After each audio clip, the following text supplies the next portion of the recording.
Sam said you guys are willing to share data of your clients. Like, you're willing to actually sit at a table and collaborate and transparency. Tell me how you feel about that. I absolutely agree. And I think that, it was said in the earlier panel as well, that standards are a good thing, right? As much as we hate data privacy, it helps drive those standards. And I think that that's a good thing. And I think that we absolutely need to have, we have to break down the silos. So, you heard from the sell side saying, oh, we have all this data, it's great data, it's great data. The problem is that everyone's working in their own silo, and you're not able to, from an agency standpoint, to bring all that data together and to look at it. It really helps us really look at the measurement across the ecosystem instead of just looking at one channel or something that's happening in one area. So a lot of people have said, I've heard currency come up today. Do you really care, or do you realize that you have to be able to, you have to have a point of view on currency, but ultimately support any currency with which your client wants to transact? Yeah, you do have to support any currency. The client at the end of the day is the one who's right. They're the ones that are paying our bills. But are they asking you, or they typically have a point of view? Some definitely have a point of view, and they're more savvy than others, and others just don't know what they don't know. So with Jillian's comment earlier about the fact that quite often that is driven by how they're compensated or how they're incentivized, do you see that with your clients? Absolutely, and I think we're driving a lot of our clients more towards that, shared risk, share reward, which is helping to change the KPIs and changing what we look at from a currency standpoint. So you're saying your clients are also willing to have conversations with you about performance and incentivize you to slay it for them? Of course, yeah. And are you open to that? We are. It's not, it was said earlier before, right? It's not a one size fits all. You kind of have to play all sides of the coin. But size does matter. Size does matter. It does. We still have so many upper funnel clients as well. So when we talk about deterministic advertising and how are you going to do that, and does this model fit everyone, it doesn't fit everyone. It's definitely a hybrid approach, and you need to be able to work in that space. As the buy side and the sell side both are proliferating more, let's confine it to television, okay? Yeah. Sellers of traditional television that now have digital platforms of some form, but it's still adjacent to TV content, the units are.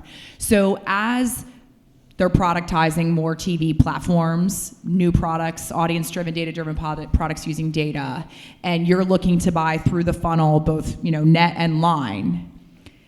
Is there a point of diminishing return that your purchasing power as an agency starts to diminish? Like, how does that impact what is your core value proposition?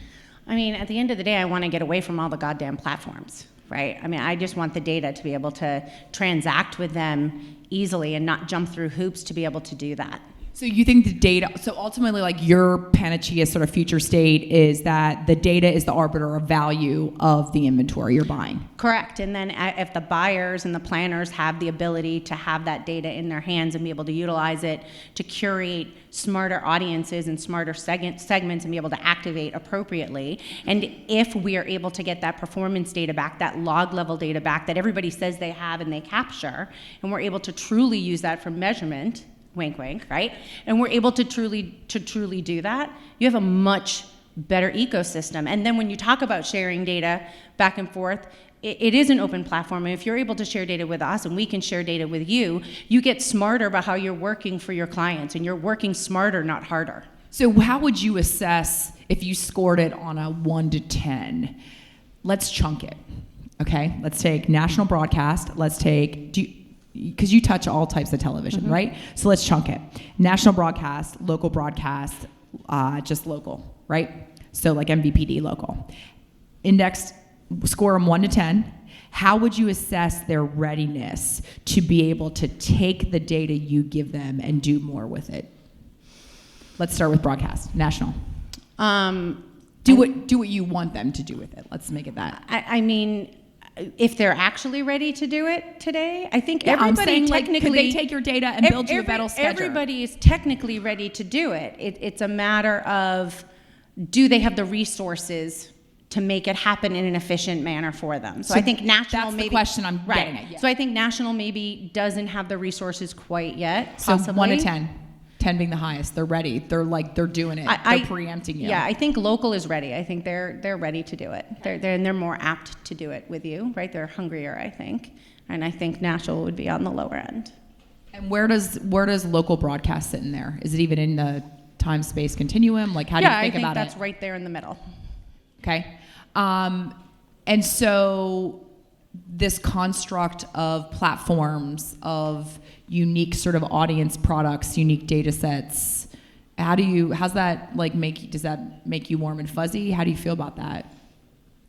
From what do you mean? From what perspective? Like the data that we have? Like the walled garden construct, the idea that there are, the ecosystem now is sort of what is flourishing is this construct of building, sort of this unique reach curve, right? Their own, a UID, I mean, all the fun stuff that comes with that. They're building their own walled gardens, if you will, right? And that's what we need to break down. We need to break that down so that we're working off of the same playing field. But take that, I want you to go in the weeds with me. So UID. Ultimately the unduplicated reach is still what it boils down to, even if you're targeting an individual. You need some type of unique identifier to be able to reach that. And this walled garden thing is everybody putting forth their own UID, which means your job just got harder. Right, and I think that's where where we really need standards to come into play to help with that unique identifier, because everybody has a unique identifier, and if you're able to work within that ecosystem and match that up and map that out, then it can work. And it can work if your partners are willing to work with you and do that match rate and share that data with you, so that as you're advertising and you're tracking that along the way and you're getting that measurement data back, then it's working for you. It is a lot more work on both sides of the fence because you're working towards multiple different identifiers and trying to map that out. And it can absolutely be done, and it is being done, just not in the entire ecosystem. So does a single currency, or converging upon a currency, does that mitigate the additional friction created by multiple walled gardens or unique IDs? Yes. If it's backed by that, reliable data, that deterministic data. Okay, so and it's not modeled out beyond control, which then makes it useless. But if you had to choose, so which one would be more important to you? If your desired utopic future state, do you want one universal UID for what is the world known as TV, or do you want one unified currency? Because I guess maybe I just don't see them as the same. I do think they're different. Because to me, currency has a larger macroeconomic impact on the industry. It does, and I think that might actually even be harder for people to agree upon, because currency is different even for the advertisers. Currency is very different for every one of them, and it's unique for them. Okay. So same question I asked previously. This sort of data-driven future state. How's your job different? What you do? How's it change when we are truly in what you see as a data-driven sort of future state? I mean, for me, my job doesn't change, because my job is all around making sure that the data is valid and that what we bring in, it brings use to the end user and that it's giving us results. So I just think what we're doing with it and how we're processing it and how we're serving it up is what's going to change. How do the conversations you have every day change then? Because hopefully they're not as difficult. Well, but you're an evangelist, right? Right. So, I mean, the conversations we have today become very tough conversations with our partners, and it's tough conversations with our clients as well. Because, as you're well aware, we have some clients that are much more data savvy or data centric, and they're willing to give you their data. And as Dave had mentioned before and others before us, first-party data is a holy grail. If it is strong, healthy first-party data, it really can drive a lot more insights than working with second-party data, if you will, right? So, but if you have clients that aren't willing, because they have their own secret sauce and they're not willing to share that with you, so it happens on both sides. Thanks, guys. Thank you.